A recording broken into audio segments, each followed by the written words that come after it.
안녕하세요. 사연에 빠지다의 DJ 민영입니다. 오늘도 첫 번째 사연 시작하기 전에 구독과 좋아요 버튼 눌러주시고요. 그럼 오늘의 사연 함께 시작해 볼게요. 안녕하세요. 저는 30대에 수원에 사는 여자입니다. 요즘은 날씨가 확 추워져서 패딩을 입지 않으면 나가기 힘든 날씨가 되었는데요. 이런 날 저는 빨빨거리며 돌아다니는 것보단 사연 채널 들으며 집에서 주말을 보내는 편이 더 좋더라고요. 제가 원체 집에 있는 걸 좋아하는 집순이라 그런가 봐요. 먼저 제 직업을 말씀드리면 저는 엄마의 회사에서 일을 하고 있는 평범한 회사원이고요. 저희 엄마는 꽤나 잘 나가는 회사를 운영하는 멋진 CEO이십니다. 전 엄마의 발끝을 겨우 허덕이며 따라가는 중이고요. 일을 배우는 중인데 아직도 갈 길이 구만리처럼 느껴지네요. 그리고 한 가지 큰 소식이 있다면 저는 얼마 전까지만 해도 결혼을 할 운명이었었는데요. 이것이 완전 빠그라지게 되었어요. 빠그라진다는 표현이 좀 그런가요? 근데 정말이지 무례한 사람들 몇몇 때문에 제 꿈에 그리던 결혼은 빠그라지게 되었습니다. 그리고 이때 저희 친정엄마의 활약이 대단했고요. 오늘은 주말이겠다, 시간도 비었겠다, 엄마께서 저를 상처 주었던 무례한 예비 시부모님들을 어떻게 단칼에 제압하셨는지 그 이야기를 사연으로 풀어보려고 합니다. 사연을 쓴다고 하니 엄마가 웃으면서 너 좋을 대로 해라 하며 그닥 탐탁진 않아 하셨는데요. 막상 이 사연이 뽑혀 들려지면 굉장히 좋아하실 듯 합니다. 그러니 지금부터 제 모든 필력을 다해 정성껏 써볼게요. 많이 들어주시고 댓글도 달아주세요. 먼저 제 신랑이 되어야 할 그 사람과의 인연은 10년 전으로 거슬러 올라갑니다. 그 사람은 저와 대학교 동창이었는데요. 한 대학교에서 만났는데 저처럼 수더분한 차림에 더덕머리에 안경을 끼고 다니는 스타일이 마음에 들더라고요. 거기에 제가 동진감은 느끼고 먼저 대시를 신청해 연애하게 된 케이스이고요. 물론 연애는 그로부터 회사에 입사한 후 하게 되었습니다. 둘 다 학업에 취직 준비에 바빴거든요. 당시는 서로 만나던 사람도 있었고요. 그러다 연애를 시작하고 나니 이 사람이 너무 좋더라고요. 그래서 결혼까지 결심하게 됐죠. 여기서 이제 저희 부모님 이야기를 빼놓을 수 없는데요. 저희 엄마는 워낙에 바빠 몇 번 남자친구를 보지 못했지만 늘 그때마다 남자친구에게 잘해주시곤 했습니다. 좋은 식사와 용돈으로 우리 딸 좀 잘 부탁한다고 그런 말씀을 하시곤 했죠. 그런데 그때마다 남자친구는 제게 이렇게 말하곤 했습니다. 너랑 어머니 굉장히 닮으신 것 같아. 호탕하고 털털하고 그런 부분이. 아, 그리고 어머님 시골에서 나고 자라서 지금도 시골에 사신다고 했지? 그래서 그런가 참 순박하신 것 같아. 그런 부분이 너무 좋다. 우리 엄마 아빠랑은 왠지 딴판이야. 우리 엄마는 좀 새침하시거든. 아빠도 약간 허영심이 있으시고. 그래? 자기가 좋아하니까 나도 좋네. 사실 전 조금 어색하게 웃곤 했는데요. 왜냐하면 제가 남자친구에게 당시 거짓말을 했기 때문입니다. 남자친구는 저희 엄마가 아직 시골에 사시는 평범한 농촌 사람으로 생각했어요. 제가 그랬기 때문이죠. 여기엔 어쩔 수 없이 그럴 수밖에 없는 이유가 있었는데요. 저희 엄마가 절대 먼저 저의 진짜 정체, 집안의 재력에 대해 말하지 말라고 하셨어요. 여기엔 저희 가족에게 지난 몇십 년간 불어닥쳤던 지인들의 배신과 그로 인해 받은 상처들이 연루되어 있었답니다. 저희 집안의 재력을 보고 다가왔던 남자들이 저와 엄마를 배신하고 상처만 주고 떠난 적이 몇 번 있었거든요. 그래서 그런지 저는 순박해 보이는 남편 될 사람이 마음에 들었지만 엄마는 절대 결혼식장에 들어가기 전까진 사람 일 모르는 거라며 말하지 말라고 신신당부를 하셨습니다. 엄마의 마음도 이해는 갔습니다만 저는 솔직히 남자친구에게 거짓말을 한다는 것 자체가 찜찜했습니다. 우선 깊이 사랑하는 사람이고 그땐 왠지 숨기지 않고 서로를 다 보여줘야 맞는 거라고 생각했어요. 절대 안 돼. 너 저번에 아버지가 놓아준 그 선짜리 그 애 봐봐. 우리 집안 재력만 보고 달려들었다가 결국 다른 여자랑 양다리에 얼마나 추저분한 짓을 많이 했어. 엄마는 네가 그런 일 겪는 것도 못 본다. 그러니까 절대 말하지 마.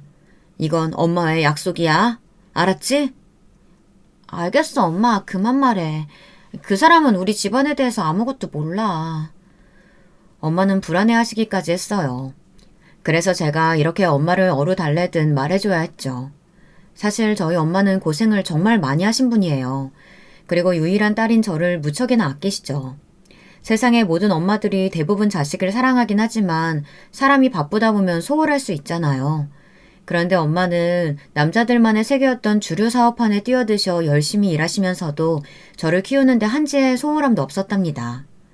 가정부 아주머니에게 저를 맡기고 먼 출장을 떠나셔야 할 때도 제 상태를 몇 번이나 확인하시곤 일하시면서도 제게 꼭 전화를 해서 밥 먹었느냐고 물으셨죠. 어렸을 적 저희 엄마에겐 저밖에 없었고 저에게도 엄마밖에 없었기에 저희 모녀 사이가 이렇게 진득할 수밖에 없었던 것 같습니다. 여기서 아빠나 다른 형제들에 대한 질문이 나올 수도 있을 텐데요. 저희 친아버진 엄마가 회사를 만들고 일으키기 전 하늘로 멀리 소풍을 떠나셨습니다. 그것도 제가 아주 어렸을 적이랍니다. 젊은 나이 췌장암으로 엄마 앞에서 눈을 감으셨고 네 아빠는 너를 두고 가서 편히 눈을 못 감았을 거야. 엄마는 가끔 술에 취하면 이런 말을 하셨어요. 엄마도 저처럼 아빠를 많이 그리워하셨고 워낙에 바쁘셨던지라 어렸을 땐 재혼은 하지 않으셨습니다. 기회는 많았지만 엄마가 먼저 걷어내시더라고요. 아마 그 이후엔 저와 언니도 있을 것 같습니다.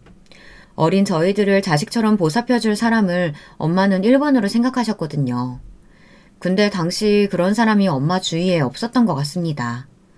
오히려 그럴수록 일에 집중하셨죠.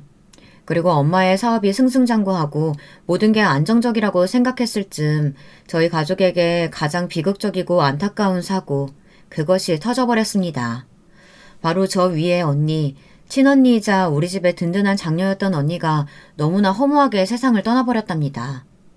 친언니는 저보다 훨씬 머리도 똑똑했고 책임감도 강했어요. 무엇보다 엄마의 사업을 물려받고 싶어하는 욕심도 강했고요.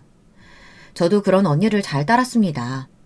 근데 언니는 잘못한 거 하나 없는 우리 언닌 그만 해외여행을 갔다 괴한들에게 당해 무슨 수도 써보지 못하고 그 자리에서 세상을 떠나고 말았습니다. 소식을 듣고 병원에 갔을 때는 엄마나 저나 엉엉 오열하느라 언니에게 제대로 된 작별 인사도 하지 못했습니다. 그게 가장 후회되는 지점이네요. 저희는 그때 심적으로 정말 힘들었어요. 말할 수도 없을 정도로요. 엄마는 언니를 잃고 나서 많이 방황하셨습니다. 자식을 앞세워 보냈으니 어떤 부모가 정상인 상태로 살아갈 수 있었겠어요.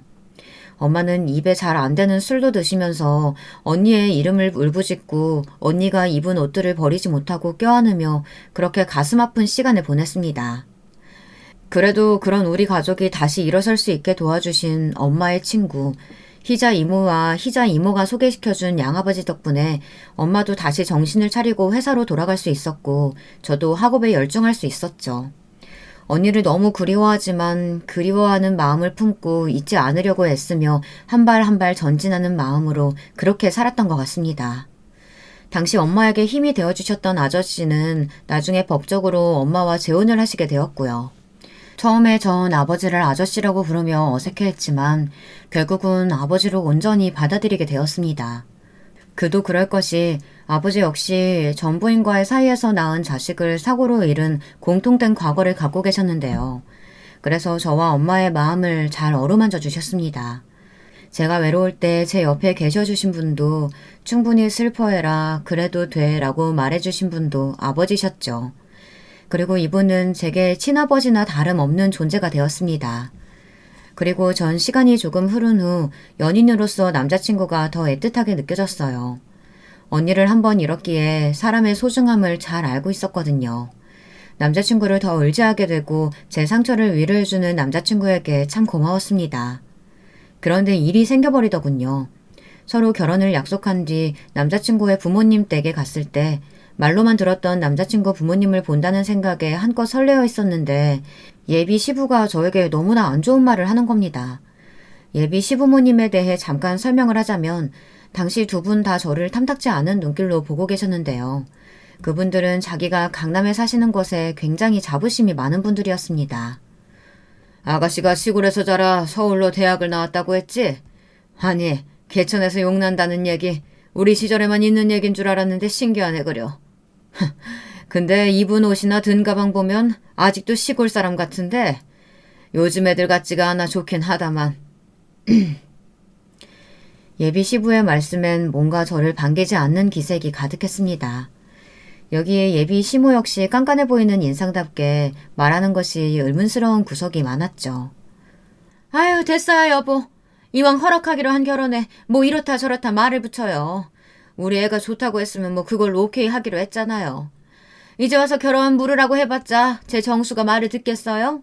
요즘 애들 다 제멋대로 결혼하고 부모랑 상의도 안 한다고 하잖아. 그냥 냅둬요. 남자친구는 어쩔 줄 모르는 표정으로 상황을 보고 있었습니다. 그토록 사랑하고 가족이라 의지하고 믿던 남자친구마저 꿀먹은 벙어리였어요. 어머님, 아버님, 제가 뭘 잘못한 게 있을까요? 보다 못해 제가 약간 기분이 상해 한마디를 던졌는데 그걸 또 날카롭게 받으시더군요. 예비 시부는 저를 한번 또 쓱 훑어보더니 저의 학력이 문제가 아니라 집안이 문제라고 콕 집어 말씀하셨습니다. 아니, 우리 집은 사실 소 키우는 집안하고는 연을 맺을 생각이 없었거든. 근데 우리 아들이 미리 언지를 주긴 했지만 정말로 결혼까지 할 줄은 몰랐지. 아가씨도 우리 집 와서 알겠지만 우린 강남 20억대 아파트에 살아요. 결혼도 이에 맞는 수준의 집안과 할 줄 알았지. 우리로선 그런 기대 할 수 있잖아요? 안 그래요? 그러면서 예비 시부는 자기가 얼마나 며느리감의 기준이 높았는지 그 기준은 어땠는지 줄줄 늘어놓더라고요. 예비 시부는 자수성가해서 집안을 일으킨 사람이었는데 건축 계열의 회사라고 들었습니다. 예비 시모 역시 이화여대를 나오고 또 전문직이었고요. 소위 잘 사는 엘리트 집안이었죠. 하지만 여기서 저 역시 조건이라면 떨어질 게 없었는데도 불구하고 이런 모욕을 일삼으니 기분이 확 나빠지더라고요. 정이 떨어졌다고 할까요? 남자친구를 낳고 키워주신 분들이라 감사한 마음으로 간 자리였는데 바로 나가고 싶어졌습니다. 근데 두 분은 그래도 기어이 식사는 하고 가라며 식탁에 저를 앉히더군요. 그것이 또 자기들의 성의 혹은 예의라고 생각하는 것 같았습니다. 이미 지켜야 할 예의는 지키지도 않으면서요. 그때부터 저는 또 예비 시부모님과 나를 세우며 날카로운 신경전에 들어가기 시작했죠. 예비 시부모는 제가 온다고 가정부에게 좋은 음식을 해두라고 하셨다고 했는데 생선 반찬도 아니었고 회의 양주였습니다. 적절한 음식인진 모르겠더라고요. 거기다 제가 날 것을 잘 먹지 못하거든요. 특히 회를 좋아하지 않는데 누굴 위한 반찬인지 모르겠더군요. 어쩔 수 없이 몇 점 먹고 입을 떼었는데 예비 시부가 기분이 안 좋아지신 겁니다. 아니, 아가씨는 편식하는 건가? 아무리 그래도 어른이 이렇게 아가씨 대접하겠다고 상 차려줬으면 맛없는 음식도 맛있게 먹을 줄 알아야지. 그게 뭐 하는 건가? 가정교육 제대로 받은 거 맞는 거야?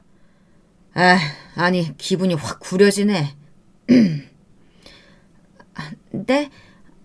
저는 회를 잘 못 먹어서요. 그래도 먹은 건데요. 못 먹어도 다 꾸역꾸역 먹는 척은 해야지. 아가씨, 우리 아들도 있는 자리라서 내가 참고 넘어가려고 했더니만 좀 그렇네. 됐어요. 먹기 싫으면 먹지 말고 가셔요. 이래서 가정교육이 중요하다니까. 아휴, 근데 이건 하나는 알아둬야 될 거야. 우리 집 며느리 되면 내가 집에 자주 부를 텐데 그때마다 이런 식의 태도는 곤란해. 우리 집 제사도 많고 김장도 많은 집이라고. 그 준비는 며느리가 싹 다 해야 하는 거 알지? 난 허리 아파서 못해. 김장, 제사요? 그 준비를 제가 다 해야 한다고요? 어머, 우리 아들한테 못 들은 거예요? 그럼 다 해야지. 설마 안 할 생각이었어? 우리 딸은 애초에 부를 생각 없고 난 며느리만 부를 거예요. 나도 아들이 애 하나라 며느리가 아가씨뿐이라고. 아가씨가 해야지. 그럼 누가 해? 그런 거 엄마한테 못 배웠나? 정말 대화가 이어지면 이어질수록 분위기는 어둑해져 갔습니다. 남자친구는 제 편을 바로 들어줄 줄 알았는데 약간 둘 사이에서 눈치를 보더라고요. 자기 어머니 말도 맞고 제 말도 맞다고 생각하는 듯 싶었습니다. 이런 애매함이 더 기가 막혔죠. 저는 그래도 좋게 마무리 지으려고 했는데 편식으로 뭐라고 하시고 벌써부터 며느리 길을 잡으려고 하는 예비 시모의 태도에 반감이 들었습니다. 왠지 제가 여기서 길을 늘려 어버버하고 있으면 결혼하고 나서 예비 시모나 시부가 저를 더 함부로 대하실 것 같더라고요. 그래서 저는 더 눈을 똑바로 치켜뜨고 또박또박 할 말을 했던 것이었습니다. 일단 도와드릴 생각은 있지만 저희가 지방에서 살 계획이기 때문에 서울에 사시는 시부모님 댁에 자주 못 들릴 수도 있다고요. 여기에 예비 시모는 전혀 예상하지 못했다는 듯 눈을 동그랗게 뜨더군요. 거의 역정이나 다를 바 없는 수준이었어요. 어떻게 시부모 댁에 안 올 생각을 하냐며 매일 문안 인사까지 못 드려도 한 번에 4번씩은 무조건 시부모 댁에 와야 한다는 거예요. 그런데 시댁은 저희가 살 신혼집에서 최소 3시간, 왕복 6시간은 걸리는 거리였어요. 어떻게 매주 한 번씩 시댁을 갈 수 있을까요? 그것도 신혼부부가요. 저는 옛날 사람도 아니고 응당 받아들일 수 없는 제안이었습니다. 제가 생각하는 시댁과의 관계는 명절이나 행사에 참석하며 천천히 가족이 되어가는 것이었거든요. 근데 시부모님은 전혀 제가 생각하는 쪽과는 거리가 먼 쪽을 걷고 계셨는지 바로 반응이 날아들으셨어요. 이 결혼 다시 한번 생각해봐야겠다고, 생각이 많아졌다고 하면서요. 나는 아가씨가 최소한 고분고분은 할 줄 알았지. 시골에서 나고 자랐으면 어른들 대하는 예의 정도는 보고 자랐을 줄 알았는데 이렇게 되바라진 성격인 줄은 상상도 못했네. 눈치켜 뜨고 말하는 것 좀 봐. 난 며느리가 이런 꼴인 거 창피하고 못 봐. 내 두 눈에 흙이 들어가도 말이야. 일단 결혼은 생각해봐야겠으니까 무한정 미루도록 해라. 들었지 아들? 아니요 엄마. 지금 너무 격앙되신 것 같아요.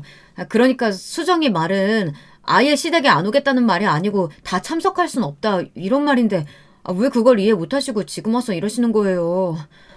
정말. 그리고 남자친구는 제게 조용히 미안하다고 읊조렸습니다. 미안한 만도 했습니다. 남자친구가 저희 엄마의 집이라고 알고 있는 시골집에 왔을 땐 굉장히 좋은 환대를 받았거든요. 근데 그와 반대로 자기 부모님은 저를 몰상식하고 못 배운 여자애로 대하고 있으니 얼마나 미안했겠나요. 저 역시 마찬가지였습니다. 단단히 실망했죠. 그리고 그와 별개로 남자친구에게도 조금 실망감이 생기면서 이 남자와 결혼을 해도 될까 싶었습니다. 예비 시부모님은 계속 결혼을 미루라면서 저에게 이런 말까지 하더라고요. 이래서 조건 별로인 여자 쪽하고는 결혼시키면 안 되는 건데 우리가 아주 호락호락했어. 잘 됐네. 잘 됐어. 솔직히 말해 예비 시부모님이 이때 하신 행동은 저를 대놓고 몰아내는 시기였고 어쩌면 이런 상황이 오기를 기다렸던 것도 같았습니다. 자신의 아들이 저와 결혼해야 한다고 빡빡 우기니 말리지는 못했는데 제가 와서 할 말을 또박또박하니 기다렸다는 듯 곧바로 파혼을 외치셨으니까요. 이때 남자친구는 집에 오고 나서 싹싹 빌었습니다. 내가 중재를 못한 것 같아. 미안해. 자기야 한 번만 용서해줘. 우리 엄마 아빠 쪽은 내가 알아서 잘 설득할게. 나 자기랑 꼭 결혼하고 싶어. 생각해볼게. 보아하니 당신도 당신 엄마 아빠 어쩌지 못하는 것 같은데 나로선 많이 망설여져. 미안해. 일단 일해야 하니 갈게. 저는 적당히 거리감을 두고 생각해보려고 했습니다. 친구들한테만 슬쩍 귀띔했더니 친구들은 벌써부터 시어머니 시아버지가 그러면 결혼 후엔 더 할 거라며 결사 반대를 외치더군요. 특히 저희 엄마에게 큰 도움이 되어주었던 희자 이모에게만 미리 상담을 해보았는데요. 희자 이모는 난리가 나셨습니다. 이모는 자신이 직접 심한 시집살이를 겪어본 장본인으로서 그 집은 시집살이 시킬 게 뻔한 집이라고 하더군요. 이모 알겠는데 엄마한텐 말하면 안 돼요. 이모 아직은요. 알겠죠? 알면 엄마 난리 나요. 예, 정말 너 그 집은 아니야. 네가 뭐가 모자라서 그런 집에 시집을 가.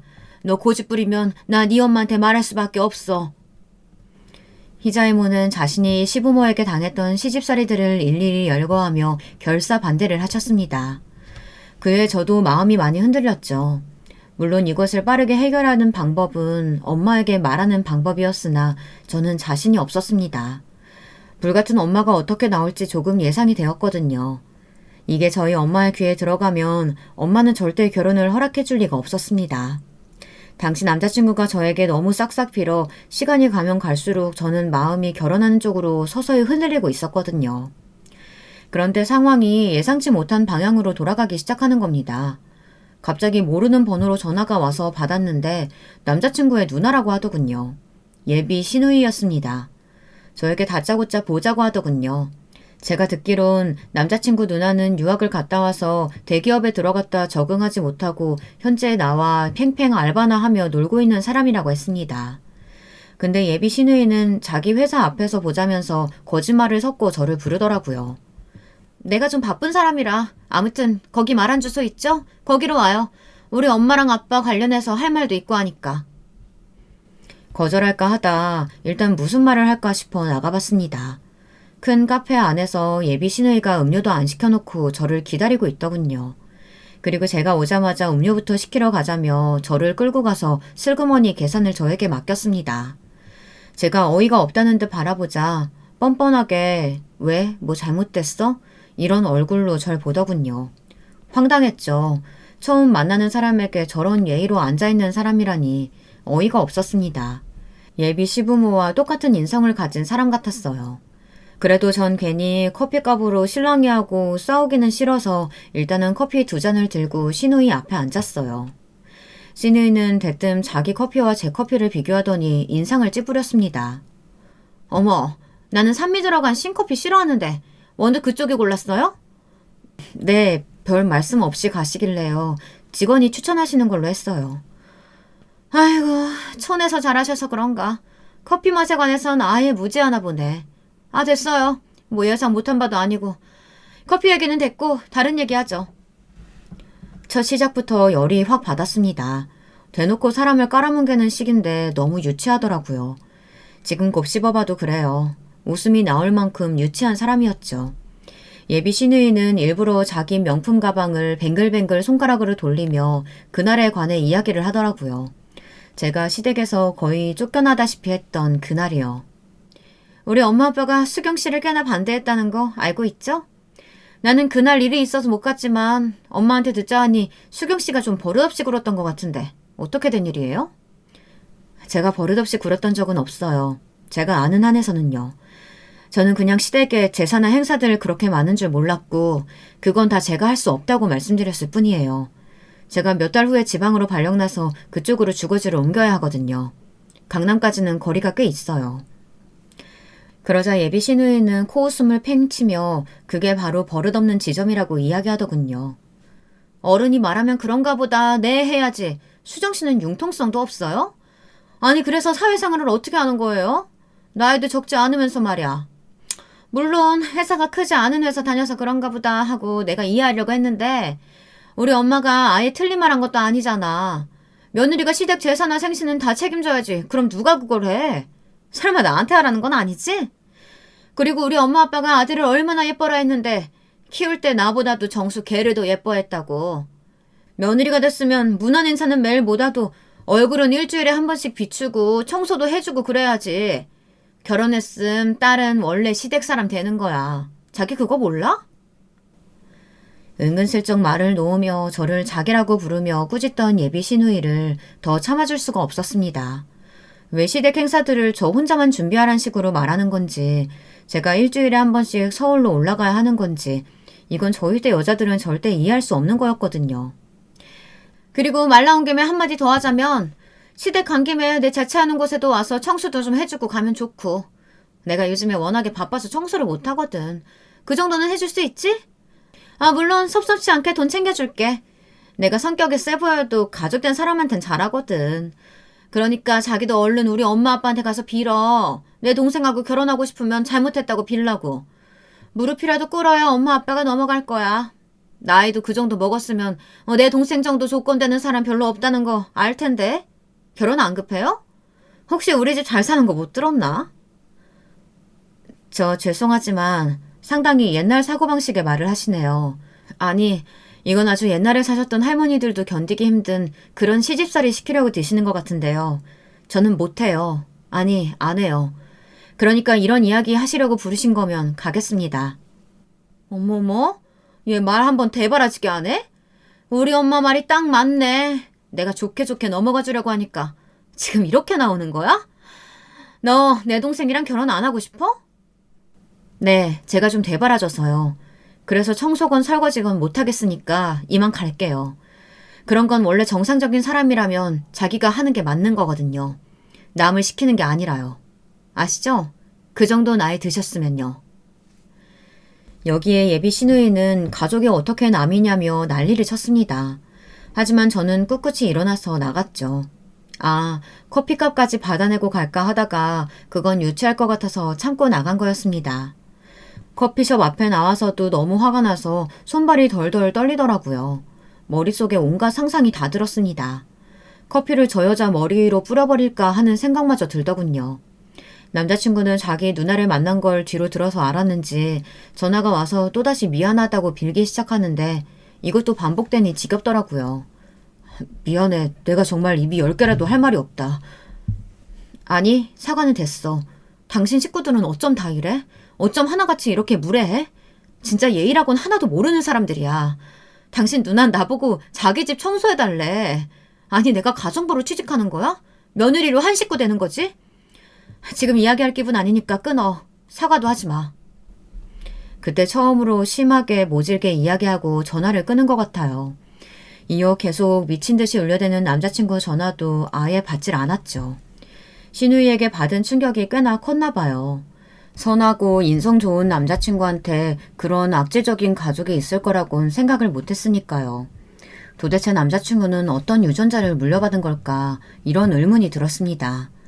그러다 어느 날 어머니에게서 같이 저녁 식사를 하자는 연락이 왔어요. 친정엄마는 결혼이 진행되는 과정에 대해 이야기도 들을 겸 만나고 싶어 하시는 것 같았습니다. 저는 고민 끝에 엄마를 만났죠. 엄마에겐 최대한 웃으며 예비 시부모님도 좋은 분이시고 준비도 잘 진행되고 있다고 말했어요. 그런데 엄마가 저를 위해 집을 마련해 놓았다며 갑자기 깜짝 서프라이즈로 말씀을 하시더라고요. 집? 정말? 아니, 어디에?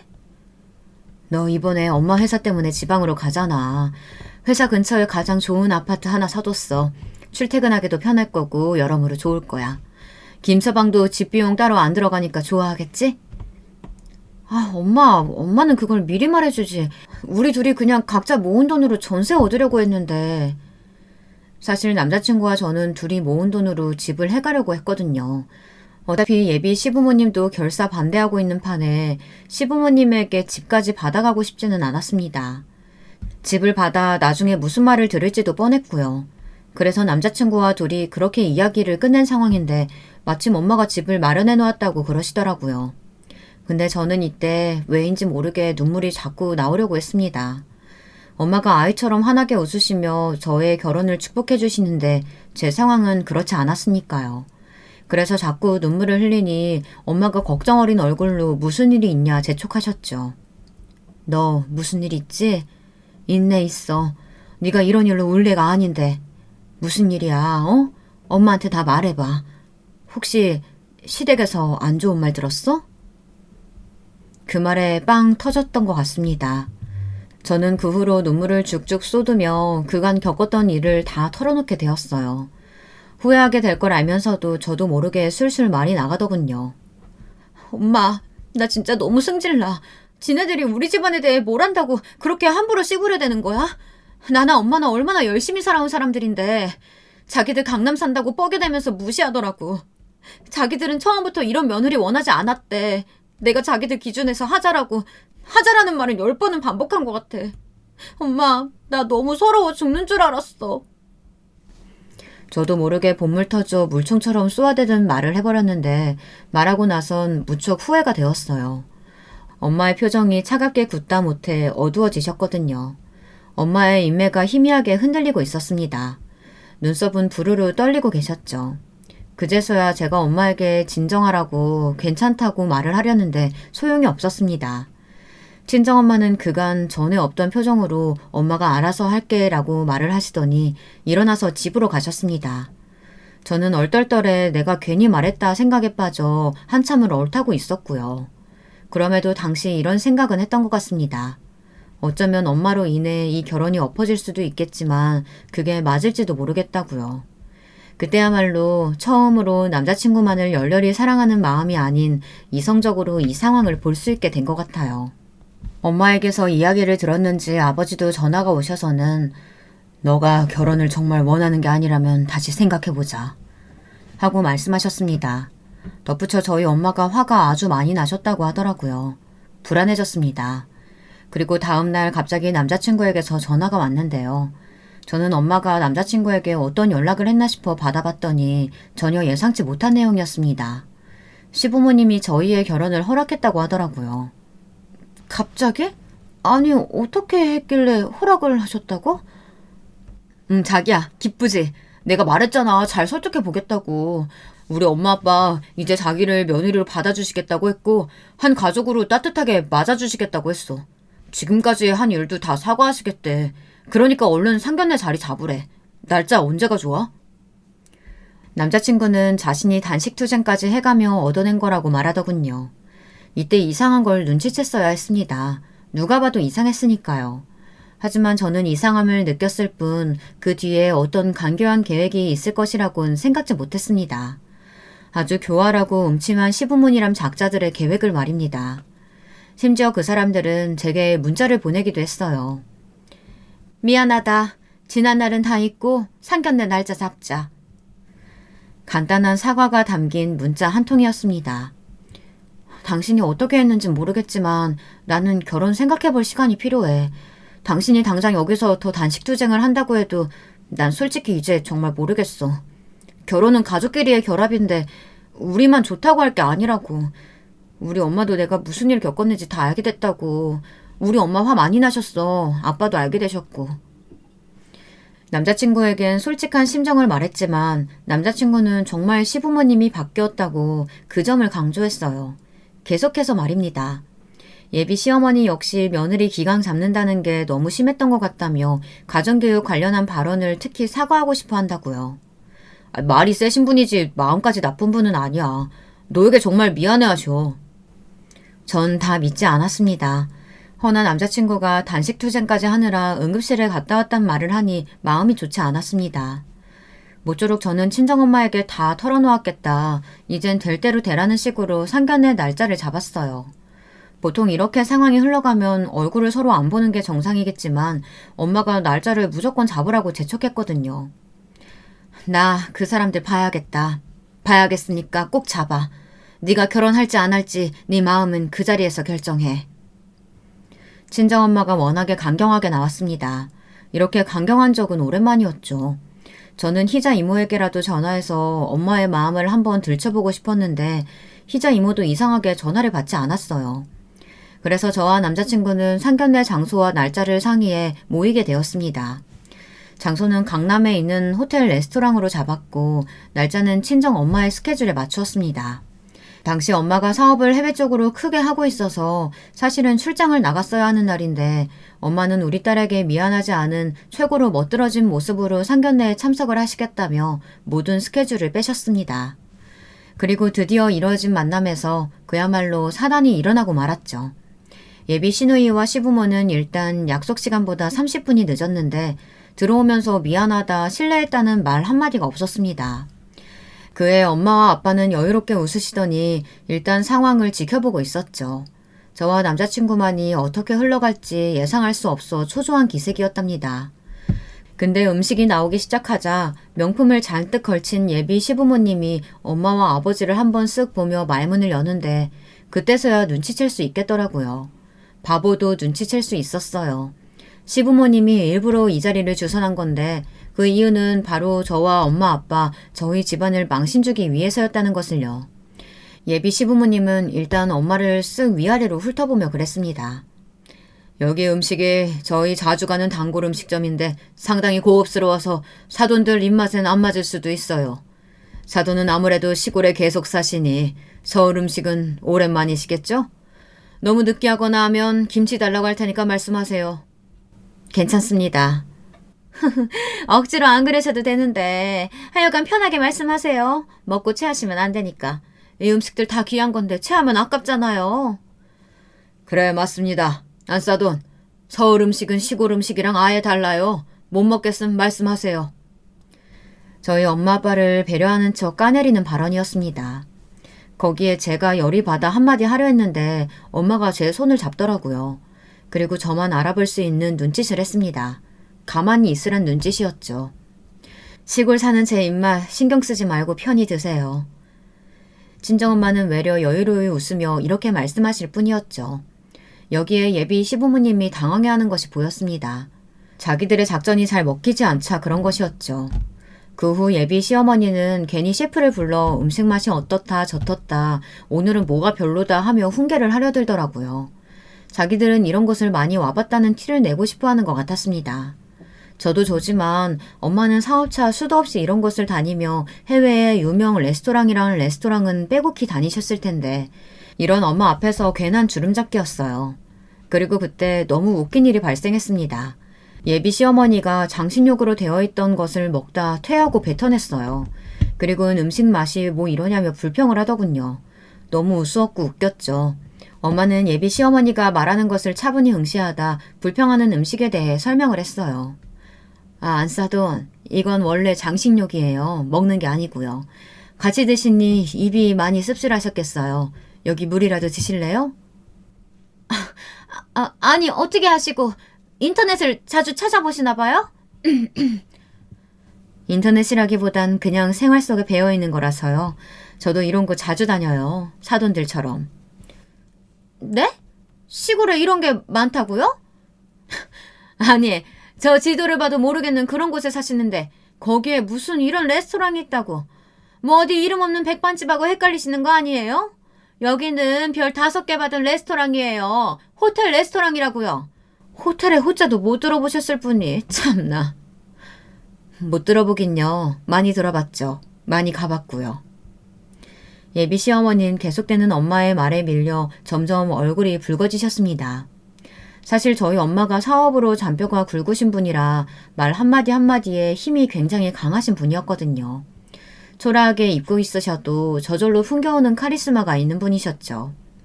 그의 예비 시누이는 약간 이게 무슨 상황인지 얼떨떨해하는 표정이었고 예비 시부는 애써 엄마와 아버지를 하찮게 내려보고 있었죠. 친정엄마는 신경 안 쓰고 스테이크를 한 입 작게 썰어 입안에 넣었고요. 근데 갑자기 예비 시부가 물을 먹다 푸하고 뱉어내며 웃음을 터뜨리는 겁니다. 아니 안사돈, 저희 만나는 게 꽤 긴장되셨나 봐요.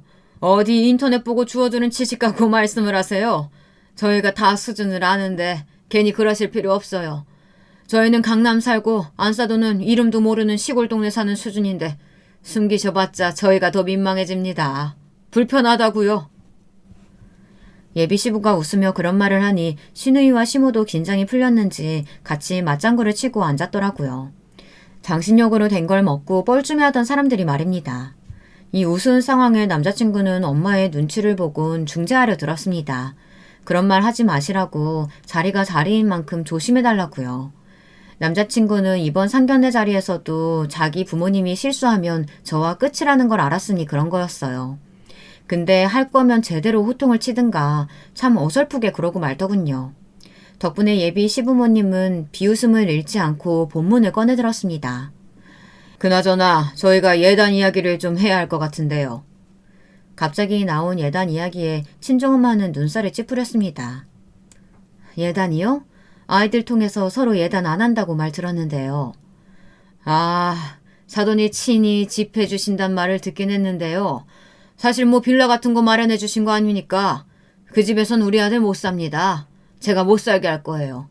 얘는 빌라 같은 데 살아본 적 없어요.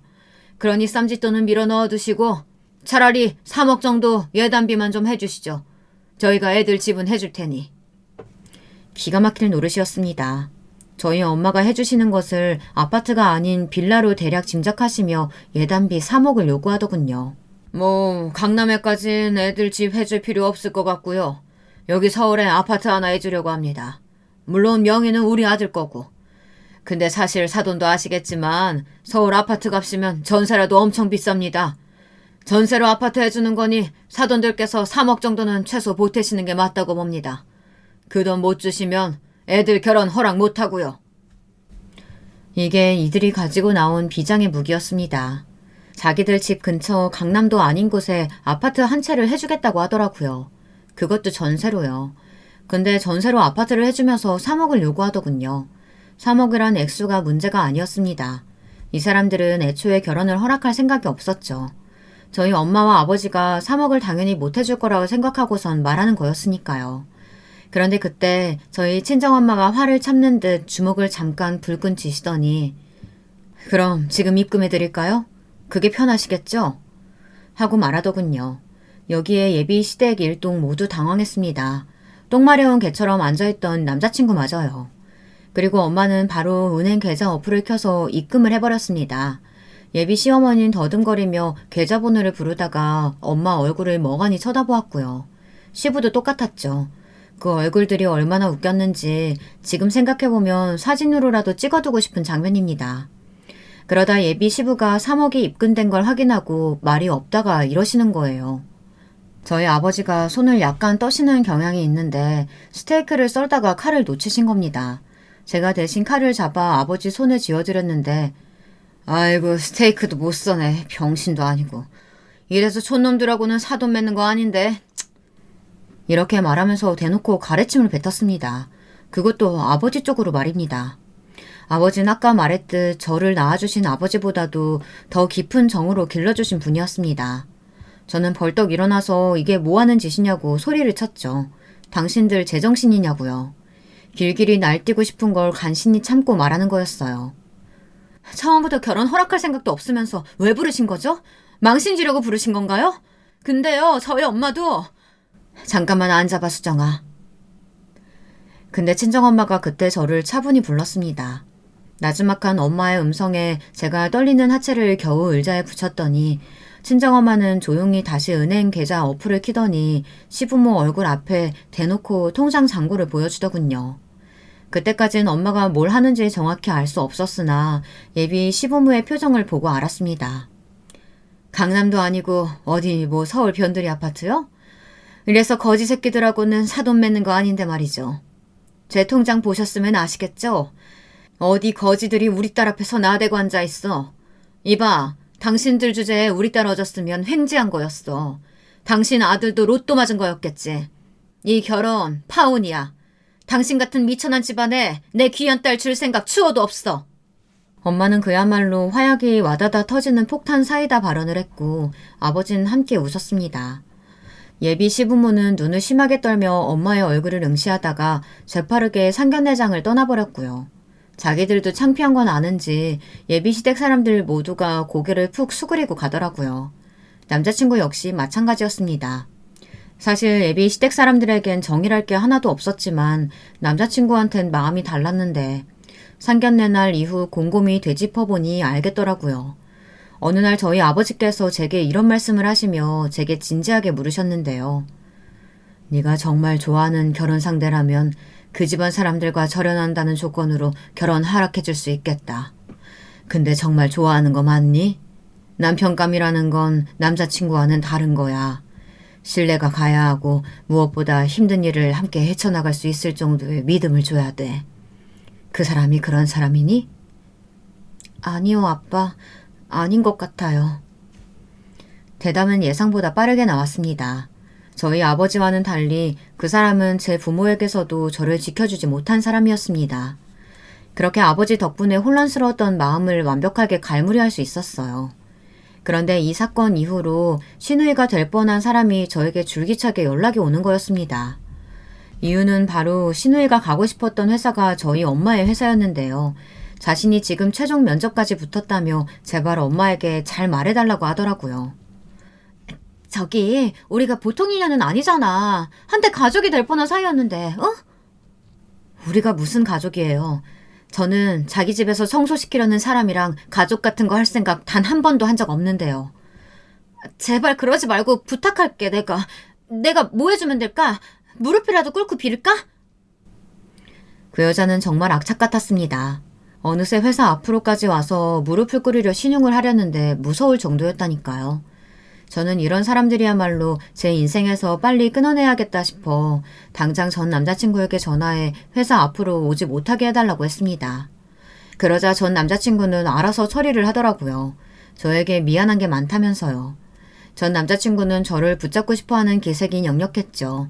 하지만 전 바로 할 말만 하고 끊어버렸습니다.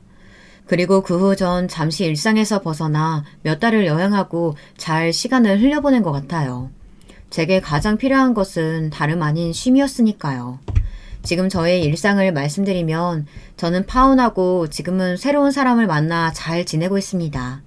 사람은 사람으로 있는 거라는 말이 있던데 이 사람은 좋은 사람이길 바라고 있고요. 이 사람 역시 저희 집안에 대해선 전혀 모르고 있지만 사람은 정말 좋거든요. 돈 앞에서 달라지지 않는 사람, 앞뒤가 같은 사람이길, 진실한 사람이길 바랍니다. 이제 더 이상 상처받고 싶지 않기 때문입니다. 물론 이 사람의 가족도 그러길 바라고요. 결혼은 당사자인 사람도 중요하지만 그 사람의 가족도 중요하다는 걸 격하게 깨달았어요. 이번 일을 통해서 말이죠. 사연을 적으면서 조금은 허심탄회한 마음이었는데 여러분은 어떠셨는지 모르겠어요. 혹시 사연을 들으며 이 여자 너무 답답하다 하는 마음이 드셨다면 죄송하네요. 그런데 저는 당시 최선이라고 할 만한 것들을 선택했습니다. 진심으로 한 사람을 사랑했기 때문에 사랑에 눈이 멀어 예비 시댁의 횡포를 조금 참아준 경향도 있습니다. 그런데 어찌되었건 제 행복을 위해 또 저희 엄마 덕에 제 정신을 차리고 좋은 선택을 했으니 이걸로 만족합니다. 여러분에겐 아주 어린 사람이었을 인생 후배의 이야기였을 텐데 끝까지 들어주셨으면 너무 감사하고요. 오늘 하루 잘 마무리하시고 추운 겨울 따뜻하게 보내셨으면 합니다. 모두 감사하고 감기 조심하세요. 여러분, 두 번째 사연 시작하기 전에 좋아요와 구독 꼭 눌러주실 거죠? 그럼 두 번째 사연 바로 시작합니다. 안녕하세요. 저는 우연히 유튜브 추천 영상인가 그런 곳에 사연에 빠지다 채널의 영상이 떠서 눌러봤다가 그때부터 완전히 이 채널의 팬이 된 사람입니다. 이렇게 재미있는 채널이 있는 줄 알았다면 진작부터 구독 눌러놓고 이용을 했을 텐데 늦게 알아서 아쉬운 마음이 큰 거 있죠? 제가 원래 속에 화가 많은 사람이고 이것 때문에 일을 여러 번 그르친 적이 있는 그런 한심한 인물입니다.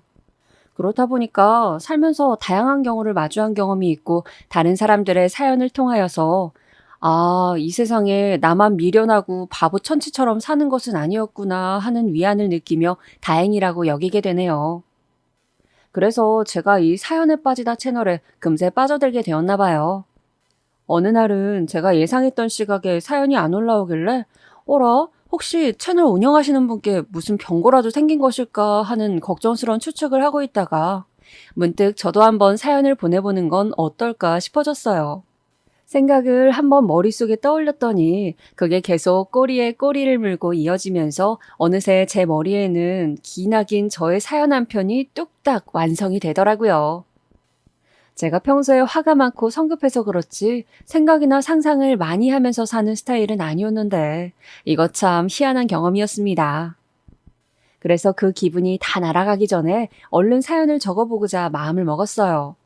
그런데 머릿속에 생각만 해봤을 때랑은 달리 글로 적으려니까 왜 이렇게 한 글자, 한 문장, 한 문단에 신경이 쓰이고 자꾸 망설여지는 걸까요? 어쩌면 지나온 제 인생을 꺼내 보이는 것에 자신감이 부족해서 그런 것일지도 모르겠습니다. 하지만 사연에 빠지다는 익명의 사연 채널이니까 설마 저를 알아보시는 분은 단 한 분도 안 계실 거라고 철석같이 믿으면서 용기를 내어 사연을 써볼게요. 제가 남들한테 별로 제 이야기를 하고 살아온 편은 아니거든요. 그래서 저를 20년 안 친구도 제가 겪은 일들을 속속들이 알지 못합니다. 저희 친정 식구들은 워낙 멀리 떨어져 사는 데다가 각자가 어찌나 사는 모습들이 공사다방하신지 저의 고민을 거기에다가 차마 끼얹지 못하고 살아왔네요. 이런 마당이니 제가 저의 사연을 써본다고 한들 저를 안다고 나설 분은 없으리라는 확신이 드는 것입니다. 저의 주변에서 유튜브를 즐겨하는 동시에 저를 많이 아는 사람, 이 조건을 갖춘 존재가 딱 한 명 있는데 바로 이 존재부터 소개를 해드려야겠습니다. 남편이라는 두 글자로 정리가 되는 이 남자와 저는 만난 지 꼬박 반년 후에 결혼식을 올리게 되었습니다. 주변의 소개를 통해서 만난 사이였고요. 그렇게 만나기 전까지는 서로가 세상에 존재하는지도 모르고 살아왔었어요. 저는 남편을 만나기 2년 전에 사귀었던 남자친구에게 배신을 당하면서 엄청난 이별을 겪었습니다. 저의 온 순정을 다 바쳤건만 그 남자친구에게서 돌아왔던 것은 싸늘한 배신이었고 저를 두고 다른 여자에게 홀라당 떠나버린 그 남자친구의 행각을 보면서 나는 이제 두 번 다시 연애 따위는 못하겠다고 생각을 했었더랍니다. 저를 속이면서 다른 여자들을 몰래 만났었는데 끝내 저에게 걸리게 되자 그때 만나고 있었던 여자를 선택하고 저를 버렸었죠. 그냥 버리고 갔으면 모르겠는데 마지막에 저한테 오만 모진 말을 다 뱉었던 천하의 비겁한 놈이 그 남자친구였습니다. 정신적 충격이 극심하여서 한동안 남자는 쳐다도 안 봤었네요. 남편을 처음 만나기 몇 달 전에도 어떤 남자가 저에게 구애를 했었는데 제가 그 사람을 거절했던 것은 웃는 인매가 전 남자친구와 정말 똑 닮아 있었기 때문입니다.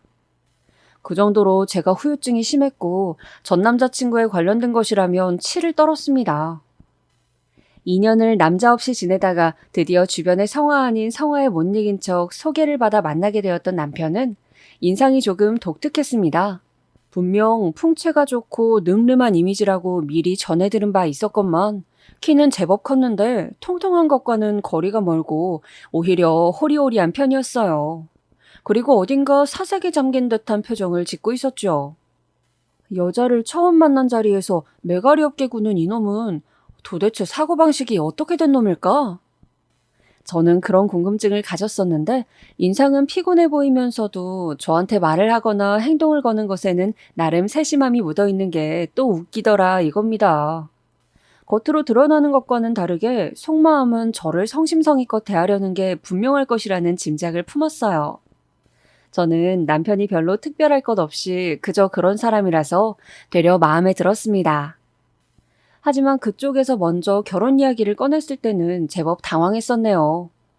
만난 지 100일 되었을 때 데이트를 했는데 그날 헤어지기 전에 그러더라고요. 결혼하자고 말이죠. 남편도 저도 나이가 결혼 정년기였습니다. 저의 몇 없는 친구들은 죄다 결혼한 뒤였고 저만 남은 참이었어요. 친구들이 저한테 너 앞으로 1, 2년만 더 있으면 노처녀 소리 듣고 산다 이러면서 우스갯소리로 저를 놀렸던 것이 내심 마음에 걸렸습니다. 게다가 저희 친정집의 형편이 좀 좋지 않았거든요. 남편의 집안도 크게 별 볼 일 없었는데 저희 집안보다는 아주 살짝 나은 편이었고 어느 쪽이 특별히 더 잘났고 못났고 이런 게 없다 보니 결혼하는 데 있어서 오히려 조율하는 게 편할 거라는 생각이 들었어요. 한마디로 마침 결혼하기 좋은 시기에 제 옆에 있던 사람이 바로 남편이었다 이겁니다. 요즘에 인터넷에 제가 보니까 미혼 남녀, 기혼 남녀가 모두 한 가지 주제로 열띤 토론을 벌이고 있더만요. 그 주제는 바로 결혼할 인연은 따로 있다고 생각하는가 였습니다. 신기한 것이 미혼분들은 드라마 같은 곳에서 보면 결혼할 상대는 처음 보자마자 딱 느낌이 온다더라.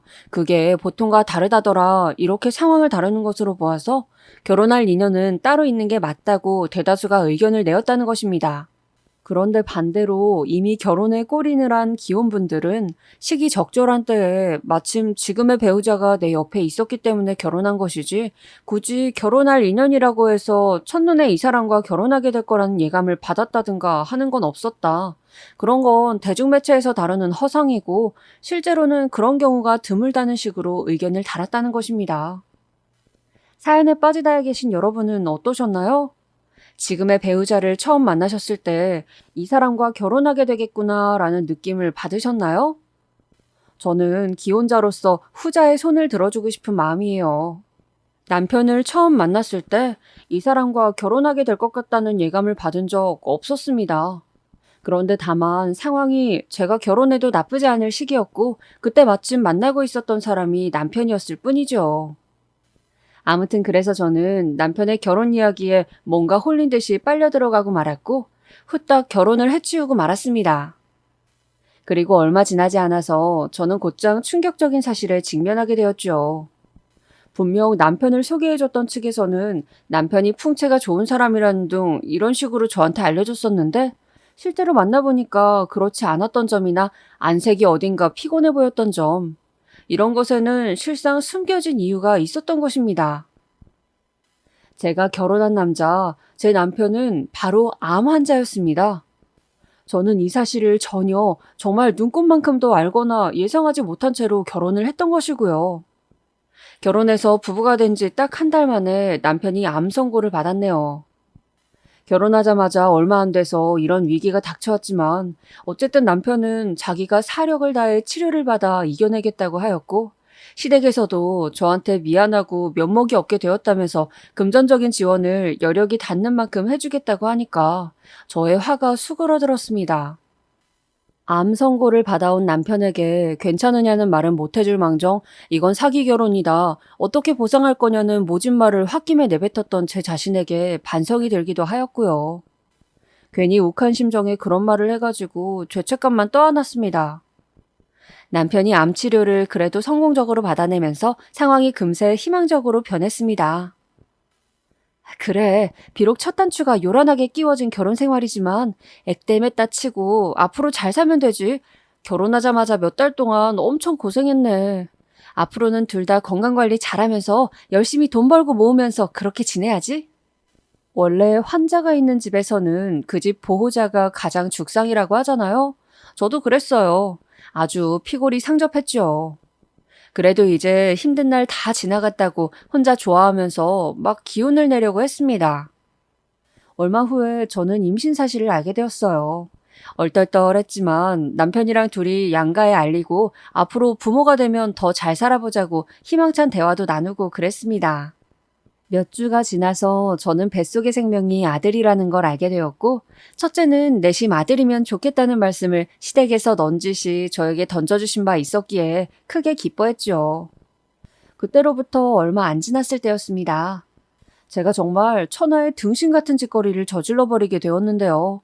남편이 당직이라 출근한 토요일 아침 남편을 배웅하고 나서 제가 침대에 다시 들어누웠다가 깜박 선잠에 들었는데 웬 전화가 걸려왔어요. 비몽사몽간에 전화를 받아봤다가 제가 화들짝 놀랐죠. 서울지검 수사관 김명철입니다. 임지영 씨, 당신의 명의로 대포통장이 만들어진 것을 알고 계셨습니까? 예? 제 명의로 대포통장이라뇨? 아니요, 저는 그런 거 알지 못해요. 저는 결백해요. 지금 처음 들었는걸요? 임지영 씨, 지금 처하신 상황이 말이죠. 임지영 씨께서 피해자 신분으로 조사를 받게 되실 수도 있습니다. 피의자가 아니란 걸 증명하시기 위해서는 저희가 임지영 씨 통장에 든 돈의 출처와 금액을 확인해야 합니다. 요컨대 제가 범행에 가담한 피의자가 아니라는 것을 증명하기 위해서는 당장 제 통장을 들고 나오라는 것이었습니다. 저는 그날 1,600만 원을 현금으로 그들에게 건네주었습니다. 현장에 나가서 돈을 인출하여 그들에게 건네주기까지의 순간들은 제가 하도 머릿속에서 지워버리고자 애를 쓰고 용을 썼더니 지금은 희미하게만 남아있어서 정확하게는 묘사가 안 될 정도네요. 그토록 괴로운 기억이기도 하지만 제가 그 당시에 완전히 혼비백산이 되어 있기도 하였기 때문에 그런 것 같습니다. 돈을 가지고 사라진 그들이 다시 연락을 주지 않자 그제서야 저는 불길한 생각이 번뜩 스쳤습니다. 설마 지금 나 사기당한 건 아니지? 내 돈 떼어먹고 날랐을 리가 없어. 아유, 세상에. 이런 범죄가 어디 있다고 내가 이런 일을 당하겠어? 아닐 거야. 그러나 초조해진 저는 경찰서에 찾아가서 제가 오전에 겪은 일을 전달하였고 잠시 후 보이스피싱 수법에 낚이신 것 같다는 절망적인 답변을 들었습니다. 그제서야 언뜻 뉴스에서 이런 것을 본 것도 같다는 생각이 들었어요. 제가 그 어이없는 사기를 당한 이후로 몇 주 뒤에 대대적인 보이스피싱 사기에 대한 언론 보도가 들끓었고 나중에는 이것을 아예 원천 차단하기 위해서 은행 측에서 조치를 마련하더라고요. 그러니까 제가 당했던 시기는 보이스피싱이 이제 막 기승을 부리면서 죄 없고 순진한 사람들의 뒤통수를 날리던 황금기였던 것입니다. 전국적으로 널리 이 사기 수법이 알려지기 전이라서 피해자들은 더 속기 쉬웠던 시기였고요. 지금도 이때를 생각하면 자다가도 이가 갈리고 눈이 번쩍 떠지곤 합니다. 경찰서에서는 저에게 위로를 건네며 그 작자들이 마음을 먹고 아예 작정하고 덤비면 우리 경찰들도 수법에 홀려서 넘어갈 만큼 치밀하고 대담한 놈들이다. 절대 죄책감 가지지 마시라고 당부를 해주셨어요. 그놈들의 수법이 젊은 여성들의 판단력이 흐려진 아침 시간 같은 때에 일부러 연락을 해서 혼을 쏙 빼놓는 것이라고도 말씀을 해주셨습니다. 말빨이며 말투가 치밀하기 때문에 웬만해서는 다 넘어간다는 말씀까지 덧붙여 주셨지만 저는 크게 위안을 얻지 못하였어요. 어쨌거나 바보같이 속아 넘어간 제 자신이 비참할 만큼 초라하게 느껴지는 건 변함이 없었으니까요. 제가 사기를 당해서 현금을 홀라당 넘겨주었다는 사실을 알게 된 남편도 얼마나 어이가 없었으면 화를 내기보다는 가장 먼저 보였던 반응이 헛웃음을 터뜨리는 것이었습니다. 그렇게 남의 돈을 받아쳐먹는 사기꾼들도 미친 것 같고 생판 남한테 갑자기 말 몇 마디에 넘어가서 돈을 건네는 쪽도 제정신이 아닌 것 같고 진짜 어떻게 해야 할지 모르겠다. 이런 일이 어떻게 일어나냐? 남편이 허망에 미치겠다면서 혀를 끌끌 차며 고개를 가로저었지만 용케 저한테 분노의 화살을 돌리지는 않더군요. 제가 너무 바보 같고 한심하지만 스스로가 가장 이 상황에 힘들어하고 있을 것을 알기에 굳이 자기까지 비난을 추가하고 싶지는 않다고 하였습니다. 그때 저는 처음으로 남편한테 정이라는 것을 붙이게 되었던 것 같아요. 만남도 남이 소개해줘서 얼떨결에 만난 것이었고 결혼도 갑작스레 휙 해버렸고 결혼하자마자 웬 암투병에 임신도 계획했던 것보다 일러서 놀란 마음이 컸고 이런 상황들의 연속이었는데 1,600만 원이라는 거금을 잃어버린 사기를 제가 당했음에도 저를 크게 탓하지 않는 남편을 보면서 그제서야 내가 결혼한 이 남자는 내 편이구나 하는 생각이 들었습니다. 뱃속의 생명도 그 전보다 더욱 소중하게 느껴지더군요. 불행하게도 그때 허무하게 날려버린 1,600만 원을 제가 다시 찾는 일은 없었습니다. 남의 등쳐먹으면서 살아가는 그런 사기꾼 놈들은 대대손손 천벌을 받았으면 좋겠어요. 아등바등 살면서 간신히 모았던 돈이었고 남편의 암투병 기간에도 그 돈만큼은 비상금으로 고이고이 남겨두었던 소중한 돈이었습니다. 부자한테도 1,600만 원을 잃는 것은 큰 건수일 텐데 하물며 저희 같은 사람이 그런 일을 당했으니 타격이 엄청 컸어요. 그래서 첫째 아들을 낳고도 편하게 몸을 못 풀었습니다. 삶이란 건 또 사라지는 것이었으니 열심히 살았고 세월이라는 것이 쌓여갔습니다. 둘째도 태어났고 딸이었어요. 큰애가 초등학교에 입학했을 때 나도 드디어 학부모가 되는구나 싶어서 감개무량하였고 기분이 묘했었는데 어느새 작은 애까지 초등학생이 되었을 때는 나도 이제 나이를 꽤나 먹었구나 라는 생각밖에는 안 들더군요. 그렇게 되기까지 정말 다사다난하였습니다. 남편이 저랑 결혼하자마자 암 선고를 받고 치료를 받았었잖아요. 그리고서는 일을 다녔었죠. 그런데요, 그게 그리 얼마 못 갔습니다. 건강이 오래 못 간 게 아니라 일을 다니는 게 얼마 못 갔어요. 참나, 세상에 앞일이 이렇게 될 줄이야. 그때는 제가 짐작이나 할 수 있었겠습니까? 남편이 건강 문제를 안고 있는 것은 안 되고 가슴 아픈 일이었습니다만 그것과는 별개로 사람이 한량 스타일이었어요. 알게 될수록 의외였던 것은 경제관념조차 뒤떨어져서 저보다도 못했다는 점입니다. 저희 큰애가 초등학교에 입학한 이후로 남편이 월급이라는 걸 벌어와서 저한테 준 적이 딱 2번이었습니다.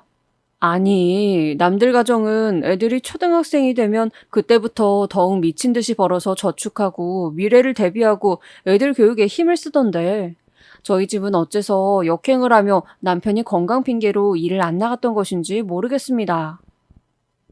그런 남편을 보면서 제 속만 까맣게 타들어갔습니다. 남편이 있는 돈 없는 돈 전부 다 끌어모아서 대출까지 받아가며 사업을 했었는데 아주 시원하게 말아먹었어요. 그래서 개미 오줌만큼이나마 모아놨던 재산이 다 사라져버렸죠. 제가 작은 애까지 초등학교에 입학하기 전까지는 남편한테 크게 뭐라고 안 그랬어요. 제 성질머리를 고려했을 때 제가 엄청나게 참고 산 것이었죠. 왜냐하면 제가 예전에 보이스피싱을 당해서 1,600만 원을 공중분해 시켜본 전적이 있었기 때문에 속이 찔려서 그랬습니다. 남편도 은근하게 그때 그 돈을 잃지만 않았어도 하는 식의 말에 서두를 시작하면서 저를 압박해올 때가 있었거든요. 그 꼴 보기 싫어서라도 먼저 남편한테 돈 안 벌어오는 거랑 돈 날려먹은 걸 따져 묻는 건 자제하는 편이었습니다. 하지만 작은 애까지 초등학교 입학을 한 마당부터는 저도 더 이상은 못 참겠더라고요. 속에서 화가 치밀어 올라서 남편의 얼굴만 봐도 손이 막 떨릴 정도였습니다. 한 대 치고 싶더라고요. 애들 생각해서 인내심의 끝을 붙잡으며 남편과 육탄전까지는 벌이지 않았습니다만 부부 사이가 점차 냉랭해져만 갔습니다. 내가 우리 집 생활비도 다 책임지는 판국에 애들 보는 것도 하나부터 10까지 내가 다 해야 돼? 내가 아직까지 다 그래야 하냐고. 당신이 양심이란 게 있고 입이란 게 뚫려 있으면 어디 말을 해봐. 이 여자가 요 며칠 잠잠하더니 오늘은 갑자기 왜 또 난리야? 그렇게 소리 질러봤자 본인만 힘든데 자꾸 멍청하게 그럴래? 뭐? 멍청? 지금 나보고 멍청하다 그랬어? 이 멍청한 사람이 벌어다 준 돈으로 기생하는 너는 그러면 뭔데 기생충이니? 세월이 지나고 저에게 남은 것은 어마어마한 생활력과 악바리 정신력이었습니다. 남편은 분명히 병원에서 완치라는 판정을 땅땅 내려주었건만 암의 후유증을 핑계 삼아서 자꾸 한량처럼 놀려고만 하였어요. 제발 어디라도 나가서 아르바이트를 하라고, 누가 고되고 힘든 노가다 현장이라도 뛰라 그랬냐고, 전단지 돌리는 일이라도 해서 한 달에 10만 원이나마 벌어와줘도 저는 좋으니까 그거라도 하라고. 제가 아주 남편의 귀가 딱지가 내려앉도록 잔소리를 해봤는데 소용이 없었습니다. 오히려 시간이 지날수록 남편은 아나무인 후안무치가 되어갔던 것 같아요. 아니, 자기 아들, 딸 보기에 부끄럽지도 않은 건지 어떻게 아빠가 돼서 그럴 수 있었을까요? 이런 사람인 줄을 알아보지 못하고 후딱 결혼을 해버렸던 제 과거의 선택을 후회하고 또 후회하였습니다. 전기세 같은 공과금이라도 이바지하면서 살라고 간청을 해봐도 들은 척도 안 하는 남편. 저는 너무나도 애들을 학원에 보내주고 싶었는데 돈 드는 거 굳이 하지 말라면서 꼿꼿하게 반대 의견을 펼쳤던 남편. 진심으로 못나 보였습니다. 제가 나가서 돈 버는 동안에 남편이 집에서 애들을 보는 역할이었거든요. 이것이라도 빠릿빠릿하게 해낸다면 제가 뭐라고 안 그랬을 거예요. 일반적으로 남자가 돈을 벌고 여자가 가사 일을 하는 모양새가 흔하지만 그 역할만 반대가 된 것이라고 본다면 괜찮았으니까요. 하지만 남편은 집안일도 개판으로 하였으며 애들을 제대로 돌보지도 못하였습니다. 저는 애들 옷 소매며 가슴팍에 김치국물 튄 옷을 그대로 입혀서 학교를 내보낸다는 건 있을 수 없는 일이라고 생각했거든요. 그런데 남편은 개의치 않아 하더라고요. 무신경해서 그렇다기보다는 본인이 귀찮기 때문에 그냥 방치한 것임을 제가 알고 분노하였습니다. 나는 직장이 멀어서 매일같이 장거리를 출퇴근하는데 집에 오기만 해도 녹초가 되어 있는데 항상 집안 꼴이 이게 뭐야? 그리고 애들 숙제는 왜 또 안 봐준 건데? 일기장 검사 당신이 똑바로 해준다고 해놓고 오늘도 왜 안 해준 건데? 도대체 왜?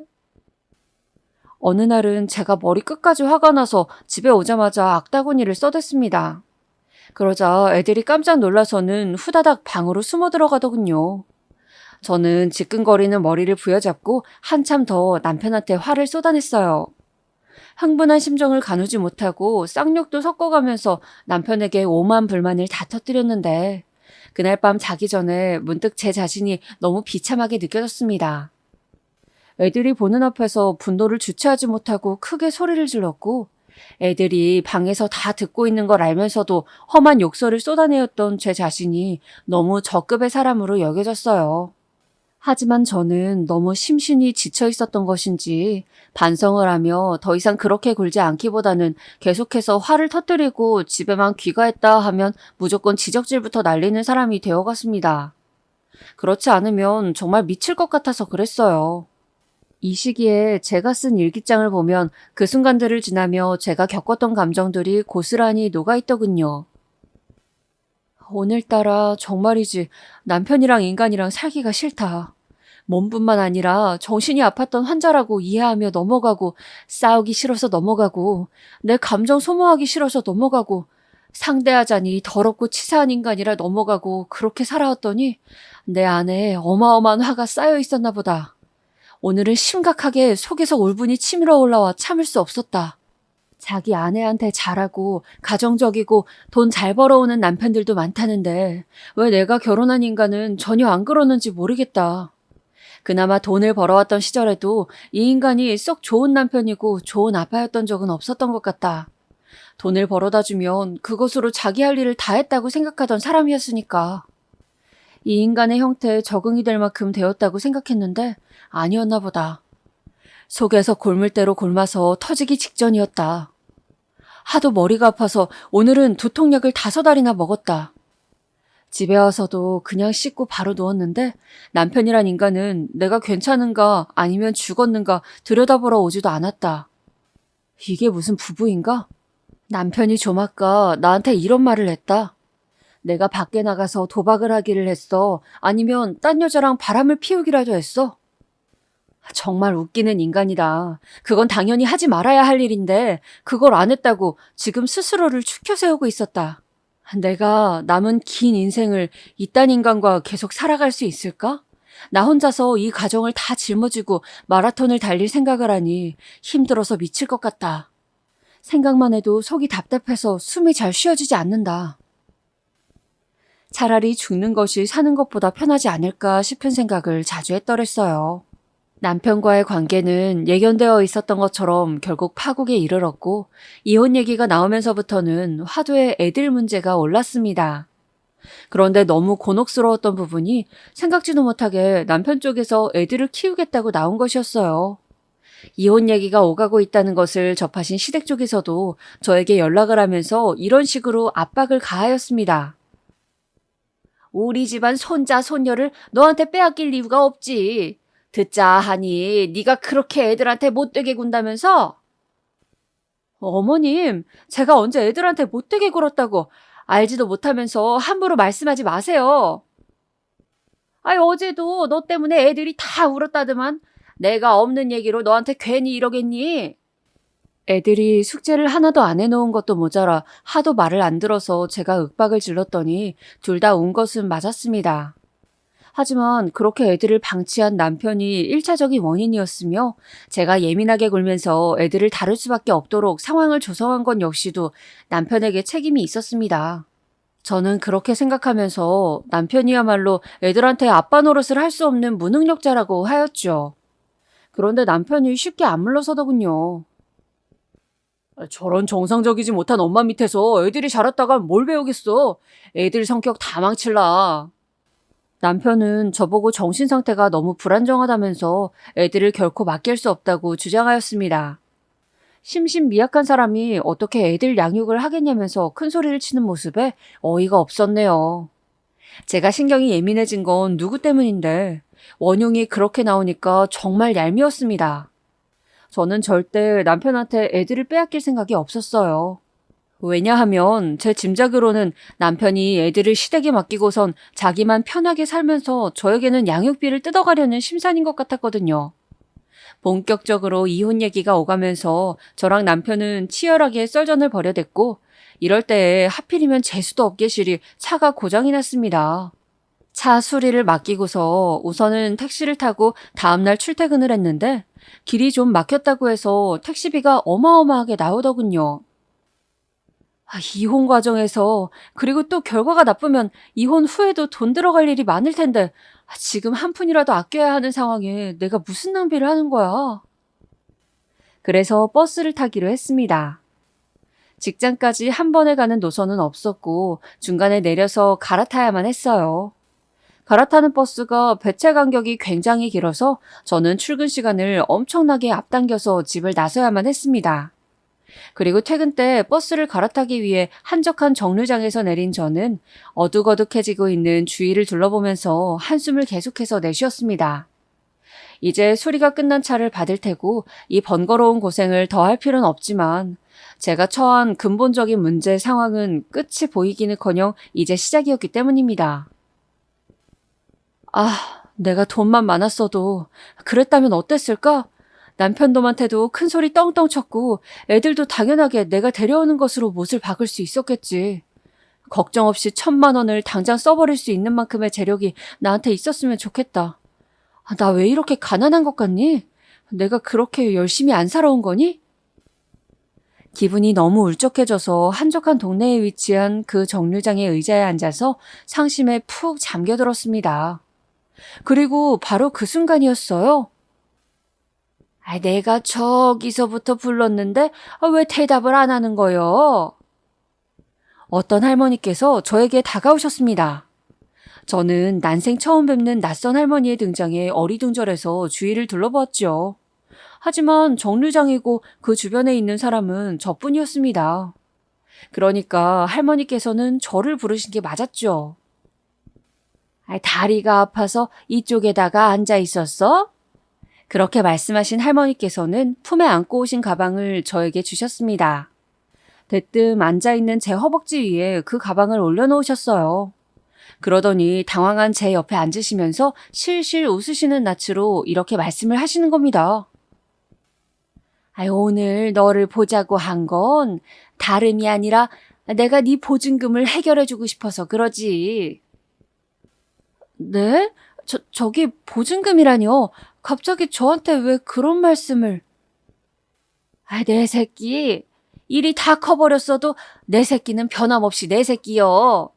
요즘에 이혼은 흠도 아니다. 괜찮다, 어? 일이 기죽어 있을 필요 없어. 알겠지?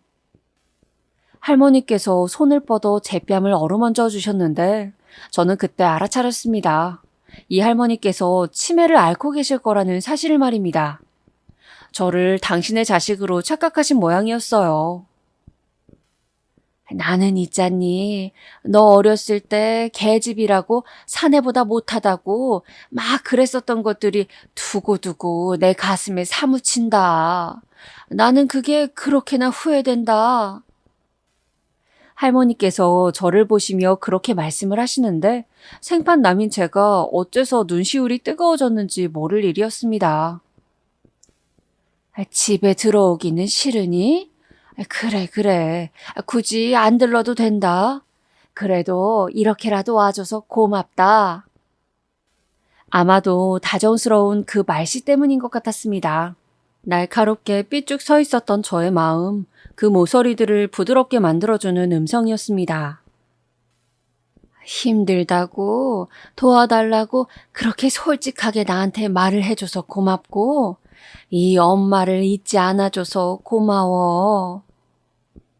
할머니께서 그런 말씀을 하셨을 때 왠지 모를 위로가 되어서 저는 부지불식간에 눈물을 흘리고 말았습니다. 빠르게 흘러내린 눈물을 훔쳐내면서 제가 문득 정신이 들었어요. 할머니께서는 어디서 오셨어요? 댁이 이 근처라서 걸어오신 거죠? 어? 집은 어디 있는지 그건 갑자기 왜 묻는다니? 우리 집이 저쪽에 있는 집이잖아. 할머니께서는 건너편 방향의 어느 지점을 손끝으로 가리키셨습니다. 그런데 한참 그 동작을 유지하고 계시다가 퍼뜩 놀라시면서 자리에서 일어나셨어요. 내가 냄비를 올려놓고서는 그대로 나왔던가? 이를 어쩌면 좋아. 이거 야단났네. 나는 가봐야겠다.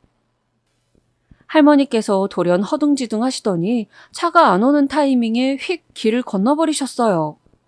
당황한 제가 벌떡 일어나 할머니를 쫓아가려고 하였으나 바뀐 신호 탓에 도로에는 차가 많이 지나다녔습니다. 어느새 할머니는 제 시야에서 보이지 않게 되었죠. 너무 황당한 일을 겪고 난 직후라서 저는 얼떨떨하게 다시 자리에 앉아 생각을 정리하다가 할머니께서 저에게 안겨놓고 떠나신 가방 안을 살펴보았습니다. 가방의 지퍼를 열자마자 제 손은 굳어버렸죠. 왜냐하면 그 안에서 정체를 드러낸 것은 바로 현금 따발이었기 때문입니다. 세상에, 이게 다 뭐야? 전부 다 돈이잖아. 뭉텅이 단위를 정리해봤더니 그 돈은 전부 5천만 원의 금액이었습니다. 저는 살면서 이렇게 큰 돈을 현금으로 만져본 적이 없었어요. 예전에 보이스피싱 사기꾼 놈들한테 뜯겼던 돈 1,600만 원을 만져보았던 것이 최초이자 마지막이었네요. 엄청난 거액인 것까지 확인하고 나니까 제 심장이 막 두근거렸습니다. 본능적으로 주변에 CCTV가 있는지부터 살펴보았어요. 이건 혹시 내가 옛날에 사기당한 거, 그리고 내가 마음고생하고 산 거, 그런 힘들었던 것에 대한 하늘의 보상이 아닐까? 당장 지금의 제가 힘든 상황이었기 때문에 돈을 보자마자 눈이 돌아갔어요. 이 돈만 있으면 제 자식들을 남편한테 안 뺏기고 지킬 수 있을 거라는 생각이 들었을 땐 더욱 욕심이 났죠.